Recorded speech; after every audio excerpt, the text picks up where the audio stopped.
Oke, kembali lagi di channel saya. Makasih buat kalian yang sudah mengklik video ini. Gimana kabar kalian hari ini? Baik-baik saja kan?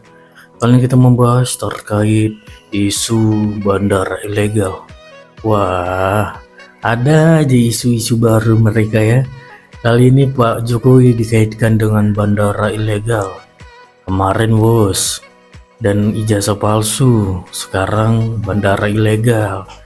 Wah, ada-ada aja semua yang buruk-buruk dikaitkan sama Pak Jokowi. Coba berterima kasih coba mengingat yang bagus-bagus jangan yang jelek langsung dikaitkan dengan Pak Jokowi, padahal benar pun tidak ya kan. Kita lihat langsung di mana kali ini Oppo membahasnya. Sebelum kita ke videonya, bantu like, subscribe, dan share dulu video ini. Tidak tunggu lama, kita ke video langsung. Let's video. Masih ada lagi yang meributkan masalah bandara ilegal.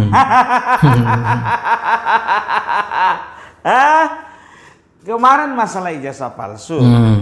Kemarinnya lagi itu masalah kereta wus. Sekarang masalah bandara ilegal. Besok apa lagi? Iya, kita bertanya-tanya besok apa lagi? Sudah bertanya kepada Bapak Joko Widodo ya, dan juga Bapak Joko Widodo sudah memberikan jawaban ya, bahwasanya saya tidak ada meresmikan bandara IMIP. Yang saya resmikan adalah bandara di Morowali yang bernama Bandara Maleo. Jadi kalau IMIP itu Bandara adalah Maleo, swasta ya. Lalu bertanyalah wartawan ini, jadi menurut Bapak bagaimana itu Pak? Loh, biasa segala sesuatu yang tidak baik pasti selalu ditarik ke saya lagi, ke saya lagi. Hebat Pak Jokowi ya. Itulah Pak resiko jadi orang baik Pak ya. Tapi gimana mau dibilang Pak, ya negara ini memang negara yang susah untuk berterima kasih Betul. kepada para pemimpinnya yang sudah berjasa untuk membangun negeri ini. Malah ditanya-tanya ijazahnya. Ya mau gimana lagi Pak, ini negara Bapak. Wah, kasihan kali Pak Jokowi ya. Dan yang lucunya lagi, biar tahu kalian ya, berseliweran video ya, video TikTok dari seorang anggota DPD yang bernama Laude Bonte kalau nggak salah. Aku nggak tahu ya, itu anggota DPD Dewan Perwakilan Daerah ya, dari daerah mana nggak tahu. Ku periksa dari daerah Sumatera Utara, nggak ada namanya. Komentar dia, bikin video dia. Cari viral dia itu. Bandara yang ada di Morowali adalah bandara ilegal yang diresmikan oleh Joko Widodo. Apa maksudnya ini? Kenapa ada negara di dalam negara? Biar tahu kalian, termakan juga dia sama hoax. Kan begitu. Ini anggota dewan apa? Iya. Kalau anggota dewannya saja sudah termakan hoax, bagaimana rakyatnya? Betul. Kan begitu. Bukan dicari Nah, dulu yang jadi faktanya. masalah ya, ini diglorifikasi oleh para pembenci Jokowi. Nah tuh kan, anggota DPD aja bilang begitu.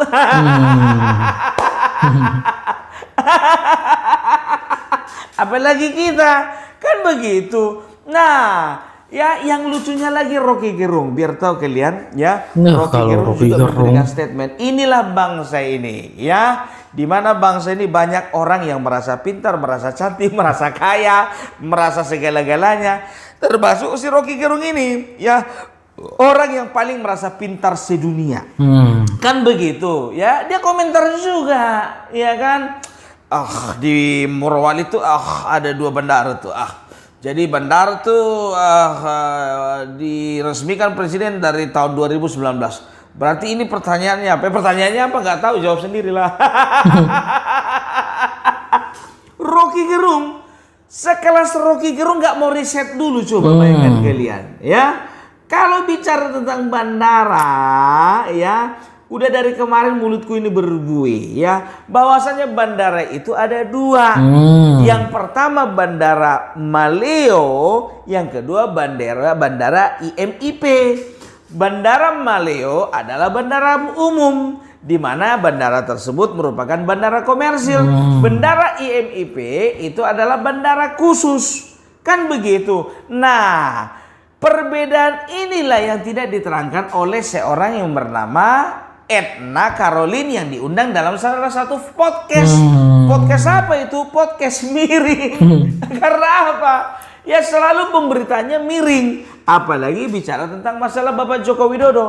Apapun yang dikaitkan dengan Bapak Joko Widodo sudah bisa dipastikan, ya. Selalu berita-berita miring yang mereka sodorkan kepada masyarakat. Mau viral Edna mereka. ini pun juga memberikan berita-berita sesat, berita-berita yang tidak dapat dipertanggungjawabkan, memberikan statement-statement yang tidak bisa dipertanggungjawabkan. Dia selalu berkata, katanya. Infonya. Menurut teman saya, katanya, infonya. Ya, padahal bukannya bilang apa, ya. Podcast tersebut mengundang Edna Karolin dan tahu kalian, ya, ini bukan orang sembarangan. Edna Karolin itu seorang founder, ya, dari kumpulan jurnalis yang bernama ISDS, Indonesian Strategy and Defense Studies, ya. Jadi bisa dikatakan ini adalah bukan forum, ya, tapi entah mungkin komunitas atau apa, koreksi aku kalau salah, ya. Komunitas jurnalis yang berbicara dan juga mengamati, ya, segala sesuatu yang yang berkaitan dengan Indonesian Defense, ya, pertahanan Indonesia. Kalau kalian buka Instagramnya, kalian buka juga media sosial X-nya, semuanya ada kaitannya dengan Indonesian Defense, ya, tentang budget untuk membeli kapal tempur, ya, tentang tanggapan mereka, ya, mengenai anggaran Kementerian Pertahanan, ya, pendapat mereka tentang pembelian alat perang, ya, alat perang bekas, pokoknya apapun itu, ya. Terserah, kalau aku katakan ini bagus, ya. Ini adalah menjadi kontrol, ya, atau monitor terhadap Kementerian Pertahanan. Kan begitu? Perlu ada jurnalis-jurnalis seperti ini. Tapi mbok ya jangan tendensius. Kan begitu? Masalahnya kau diundang di salah satu podcast yang sebetulnya kami juga nggak ngerti. Kau itu tahu apa enggak? Kalau podcast itu agak-agak miring. Aduh, ya, banyak pertanyaan-pertanyaanmu yang miss. Dan juga pertanyaanmu itu dasarnya bukan riset. Pertanyaanmu itu dasarnya cuma statementnya Bapak Menteri Syafri Samsudin. Apakah bisa, ya, sebuah opini, ya, dilandasi oleh opini orang lain? Bisa. Tapi kita harus riset dulu gitu loh, ya. Dan juga salah seorang ketua dari asosiasi pengguna layanan jasa udara Indonesia, kalau nggak salah namanya Bapak Alvin Lee, itu mengatakan bahwasanya, ya, Pak Syafri ini menerima informasi yang tidak lengkap. Itu dia intinya. Makanya dia marah-marah, ya. Dan aku juga menerjemahkannya, ya, pidato yang berseliweran yang banyak beredar di TikTok itu, ya. Itu Bapak Syafri Samsudin kan lagi bawa anak buahnya, latihan, simulasi, ya, penaklukan dari bandara yang di dalamnya tidak ada otoritas negara. Dilakukanlah latihan, ada adegan tembak menembak di situ, tidak nyata. Setelah itu ada terjun payung, kan begitu. Nah, ya, ini yang digoreng oleh manusia-manusia SDM rendah, ya. Divideokanlah ini, direkamlah ini video. Bagaimana TNI, ya, anggota TNI berusaha untuk masuk ke dalam bandara tersebut, ke dalam sebuah pesawat juga, ya. Tapi keterangan captionnya di bawah dikatakan apa? Bahwasanya Indonesia sudah dikuasai Cina dan Tentara Nasional Indonesia sedang berusaha merebut pesawat dari Cina. Aduh, baru ada adegan terjun payung dari atas ke bawah, ya kan? Apa dikatakannya? Ternyata negara asing masuk dengan cara yang sama dengan Tentara Nasional Indonesia lewat terjun payung. Jadi ini akun-akun yang membodoh-bodohi ini yang harus hati-hati kita. Karena apa? Ketika kita memberi ruang kepada hoax, ya, itu artinya kita sama dengan memberikan peluang kepada mereka untuk merusak bangsa ini, gitu loh. Ngerusak bangsa ini nggak usah pakai tentara, nggak usah pakai serdadu, nggak usah pakai alat perang, ya nggak usah. Kasih aja informasi-informasi menyesatkan, bangsa ini bakalan hancur. Itulah Indonesia. Hah? Iya kan? Itu dia. Jadi kalau berbicara tentang bandara, ya, ini sampai berbuih mulutku ini biar tahu kalian dari kemarin menjelaskan kepada orang-orang yang bertanya, termasuk dari kalangan kawan-kawan YouTuber YouTuber Nusantara sendiri. Pung, tolong dulu jelaskan dulu itu, Pung, katanya gitu kan. Oke, ku jelaskan sekali lagi bahwasanya ini ya, bandara itu ada dua, ya. Ada dua jenis. Yang pertama itu adalah bandara umum, yang kedua adalah bandara khusus. Kenapa disebut bandara umum? Karena melayani penumpang gitu loh. Ya memang karena peruntukannya itu untuk transportasi umum, makanya dikatakan itu bandara umum. Yang satu lagi bandara khusus. Apa itu bandara khusus? Bandara khusus adalah bandara yang digunakan fungsinya hanya untuk melayani dari kebutuhan perusahaan tersebut, si pemilik bandara. Kan begitu. Berupa apa itu layanannya?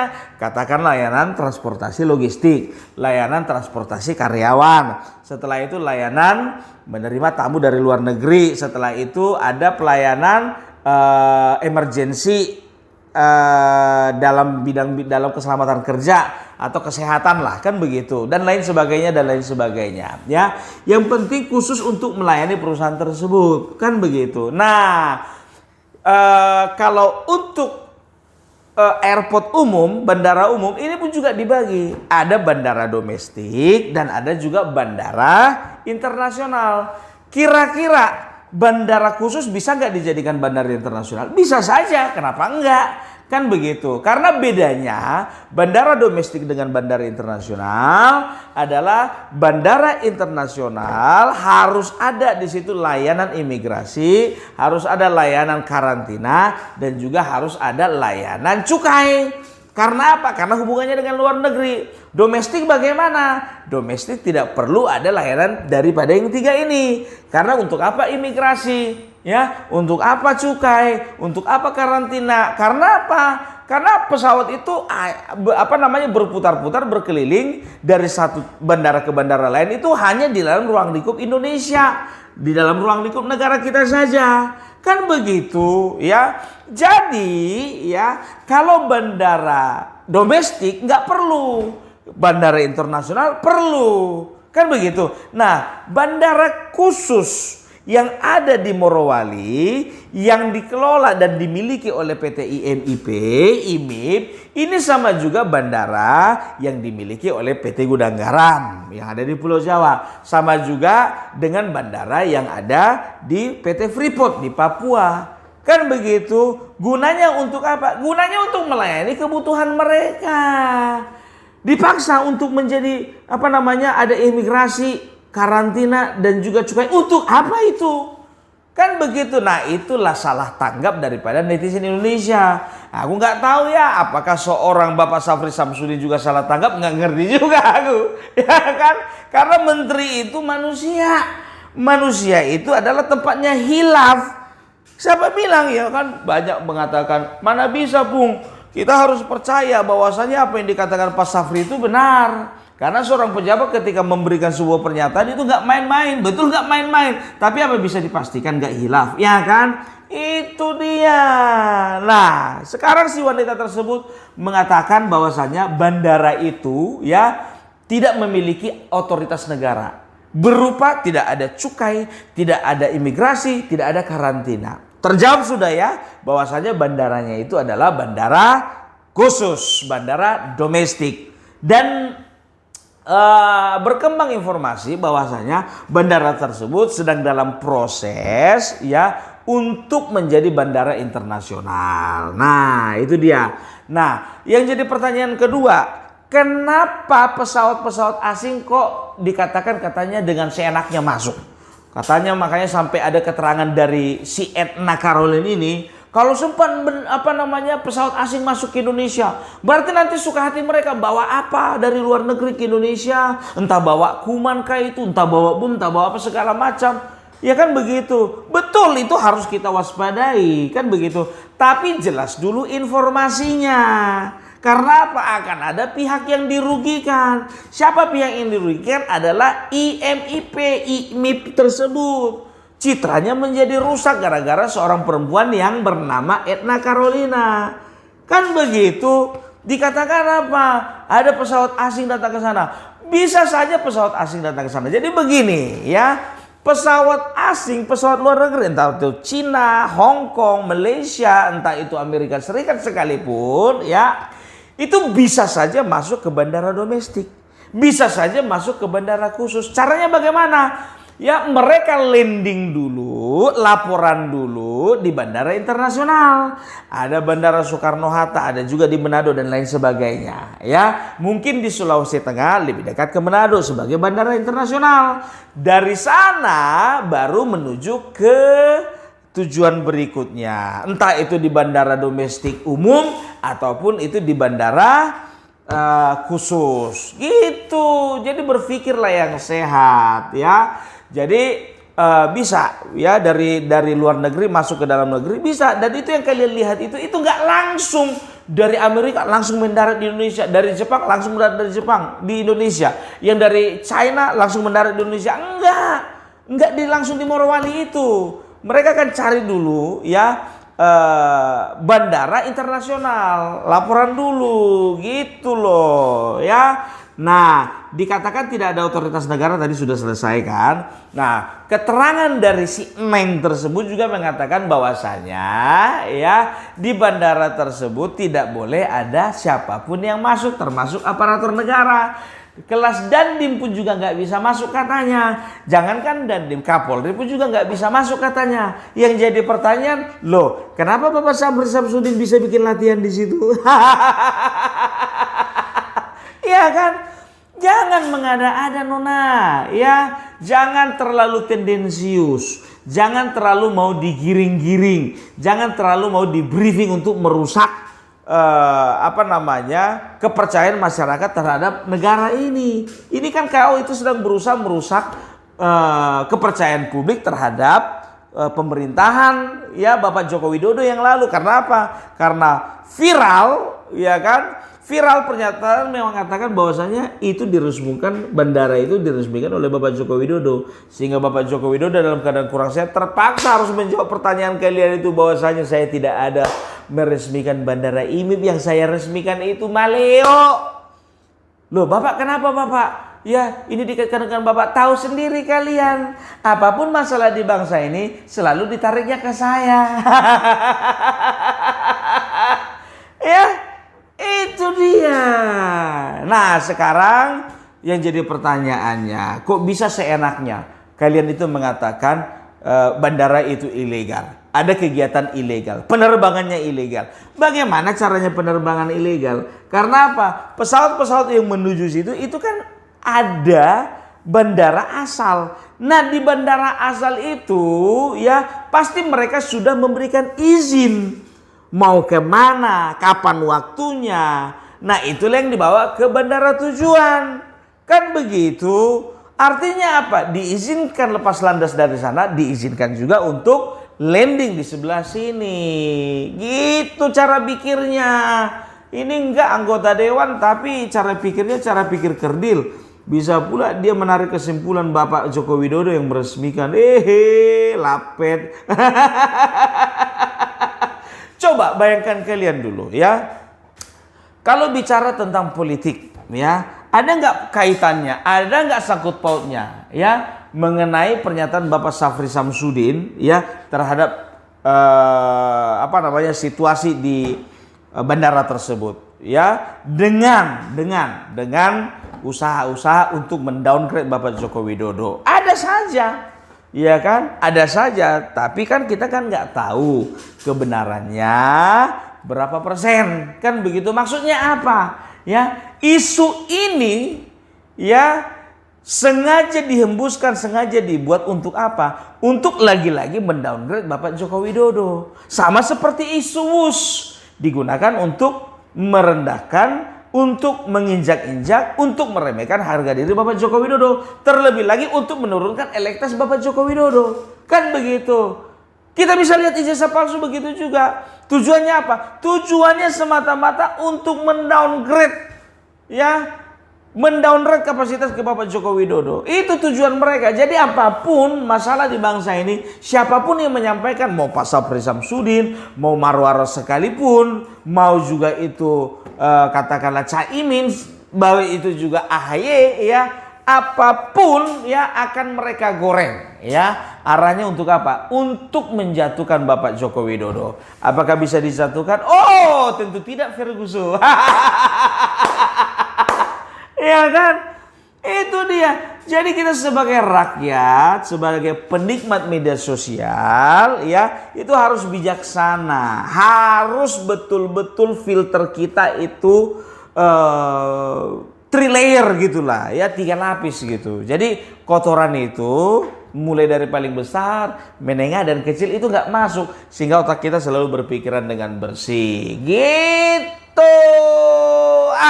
Gimana sih anggota DPD? Anggota DPD, ya. Jujur aja lah aku bilang, banyak orang kayak gitu jadi wakil rakyat bukan karena memang hatinya untuk rakyat, tapi gara-gara udah banyak duitnya. Aduh, saya nggak bilang siapa ya, karena saya nggak sebut nama ya. Aman kan? Aman. Itu dia. Jadi ya, berbicara tentang bandara yang ada di Morowali sudah clear, ya. Sudah clear. Kita masuk sekarang isu yang lain dulu, ya. Ini tambahan isu dulu, ya. Isu mengenai, ya, Demokrat, ya kan? Kok bisa lari ke isu Demokrat? Kita kan lagi bahas pesawat. Ya iya, bukannya bilang apa? Isu ini harus diangkat karena apa? Lagi rame. Aduh, kalian tahu saat ini, ya, si biru Partai Unyu-Unyu ini, ya, ini sedang sedang resah dan gelisah. Karena apa? Karena ulah satu orang. Siapa itu, Bung? Faisal Assegaf. Ya, Faisal Assegaf kemarin itu, ya, memberikan pernyataan bahwasanya di belakang Bapak Joko Widodo, di belakang kasus ijazah palsu ini, tudingan ijazah palsu dari Bapak Joko Widodo, di belakangnya itu dia katakan ada Megawati, di belakangnya itu ada Partai PDIP, di belakangnya itu ada Partai Demokrat. Kalau sudah ada Partai Demokrat, berarti sudah itu ada AHY dan juga SBY. Ya, aku selalu katakan, ya kan, ketika seseorang berada di dalam sebuah lingkaran dan dia bukan hanya sebagai orang biasa, dia dianggap sebagai sahabat dari setiap orang yang ada di lingkaran atau lingkungan tersebut, ya, maka ini akan saling mempercayai, ya. Berbagai macam rahasia itu akan mereka usahakan supaya tidak bocor keluar, kan begitu. Apapun rahasianya mereka akan pegang kuat. Nah, tapi ketika, ya, seseorang menjauhkan diri dari lingkungan tersebut, apalagi karena sakit hati, ya, itu biasanya orang tersebut akan berusaha mencari lingkaran baru di mana dia bisa melampiaskan kekesalan dan kebenciannya. Ya.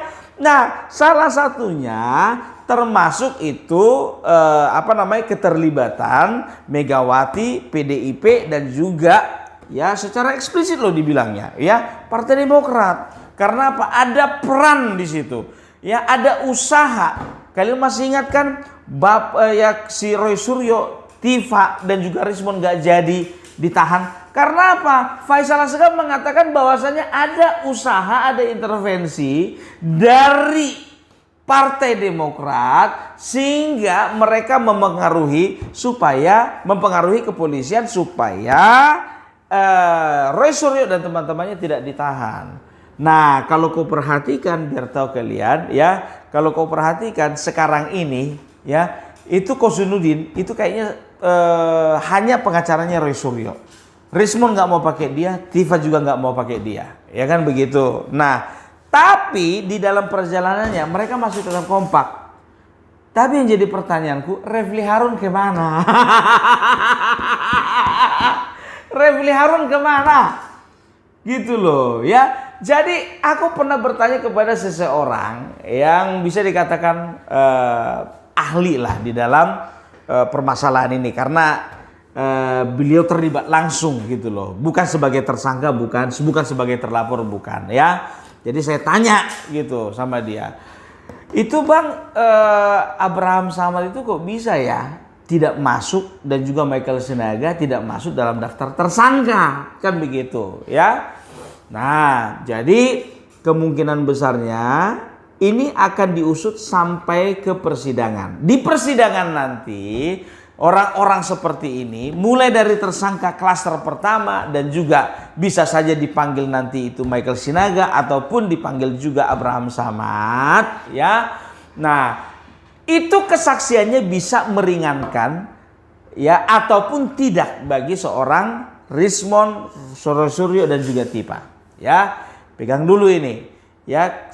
Kesaksian daripada mereka itu bisa saja memberatkan. Bisa saja memberatkan. Yang tadinya 12 tahun itu bisa terancam 16 tahun kah atau 20 tahun kah. Kan begitu. Nah, sekarang begini ya.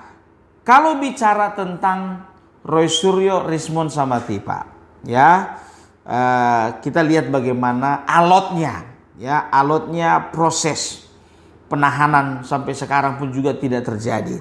Ya kan begitu. Sekarang yang jadi pertanyaanku, kenapa sedemikian berani Roy Suryo, Tifa dan Rismon masih keluar-keluar di luaran sana? Artinya apa? Artinya mereka hampir bisa dipastikan mereka itu punya keyakinan bahwasanya mereka tidak akan pernah dipenjara. Karena apa? Biasanya orang kalau sudah nampak hukuman di depan mata, ya ini kalau tidak penjara 12 tahun 20 tahun kan begitu. Ini mereka ini akan berusaha untuk tenang, berusaha untuk diam. Kan begitu. Tapi mereka ini ributnya minta ampun. Artinya apa? Mereka seolah-olah yakin bahwasanya akan ada yang menjamin mereka untuk lepas dari jerat hukum ini. Kan begitu. Nah, Abraham Samad katanya dengar-dengar kabar ya. Dengar-dengar kabar dia tidak mau lagi berkuar-kuar. Intinya itu aja. Masih mau keluar atau enggak? Kalau masih mau keluar ya ingat klaster ketiga masih ada untukmu.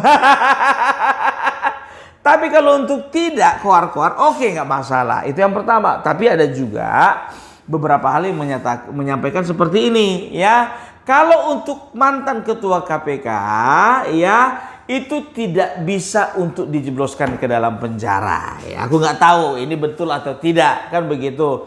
Karena ini hanya penilaian dari seseorang yang kuanggap bisa dikatakan dia lebih mengerti gitu dengan masalah ini kan. Nah, jadi di satu sisi dia mengatakan bahwasanya ya ini sebentar lagi gitu. Tapi di sisi lain orang yang berbeda mengatakan kayaknya ini aman nih. Tifa sama Roy Suryo kayaknya aman nih. Yang gak aman ini kayaknya Rismon nih.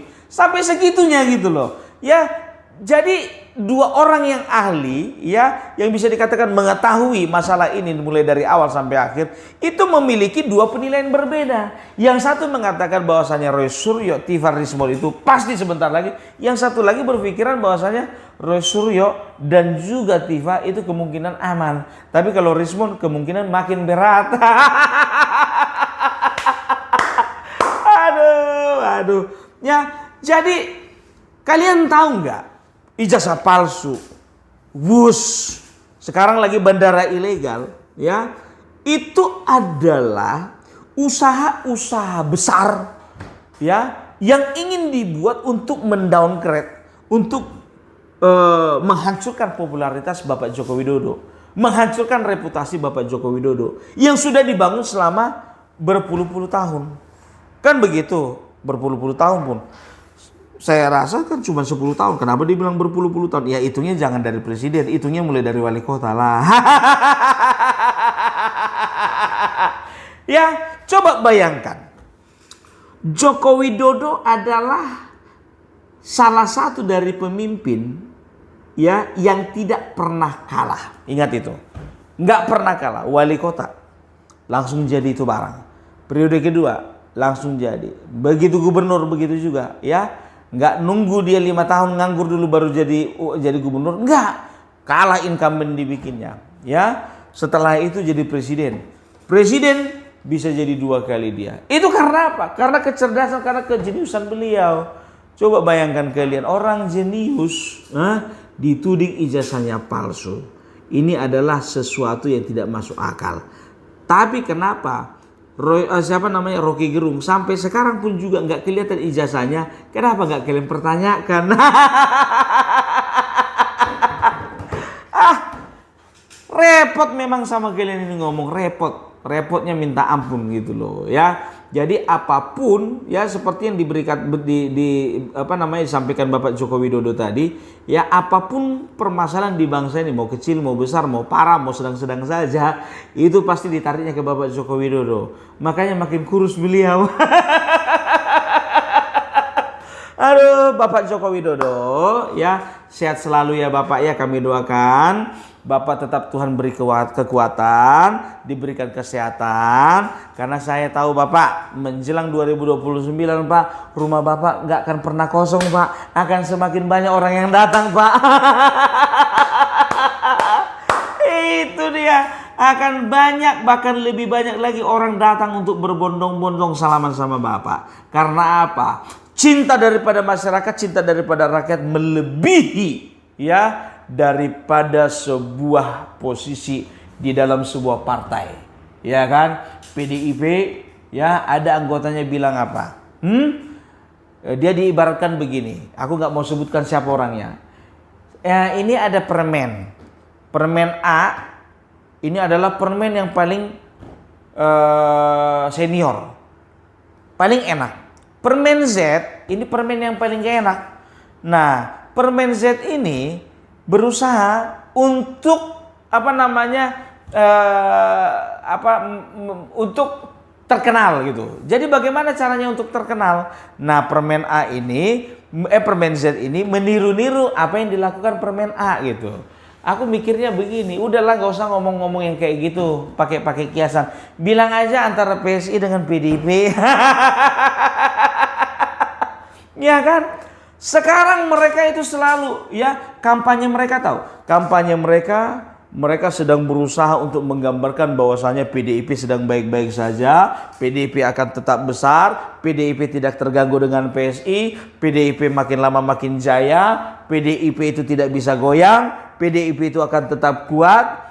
Kan begitu framing mereka. Tapi partai sebelah ada partai bukan tandingan PDIP karena partai baru lahir, partainya juga tidak punya duit, partainya itu juga tidak punya bobot, partainya itu ketua umumnya anak-anak dan segala macam ya. Dan ini akan mereka mainkan terus ya, akan mereka mainkan terus. Tapi maaf, I'm sorry to say, masyarakat sudah cerdas. Udah cerdas masyarakat, masih mau termakan dengan kebohongan-kebohongan dan juga ya isu-isu seperti itu. Nggak akan mungkin. Makanya aku bilang sama kalian, kalau saat ini yang mendapatkan serangan Bapak Joko Widodo, setelah itu Bapak Gibran, hati-hati, persiapkan diri. Serangan akan datang bertubi-tubi ke PSI. Akan datang bertubi-tubi ke PSI. Apapun atau siapapun yang ada kaitannya dengan Bapak Joko Widodo ya tidak akan pernah lepas dari serangan. Perhatikan kalian. Contohnya Tito Karnavian, Listio Sigit Prabowo, Wahyu Trenggono, Bahlil Lahadalia, ya kan? Kenapa mereka mendapat serangan? Karena mereka adalah bagian daripada geng Solo. Katanya geng Solo, kan begitu. Nggak ada sebetulnya istilah-istilah geng Solo, mereka aja yang bikin itu, ya kan? Nah, jadi itulah dulu dari Opung Parbelak. Opung Parbelak saat ini masih ada di Jakarta. Kemungkinan besar sampai hari Selasa atau hari Rabu depannya, ya. Karena kita akan menjumpai orang-orang yang punya pengaruh di bangsa ini, gitu loh. Dan juga Opung Parbelak juga rindu, ya, dan juga kepengen untuk bersilaturahmi dengan teman-teman YouTuber Nusantara lainnya. Oke? jadi itu dulu dari Bung Parbelak. Salam NKRI harga mati. Oh gitu deh video gimana menurut kalian, dan sampai bertemu di video saya selanjutnya. Buh.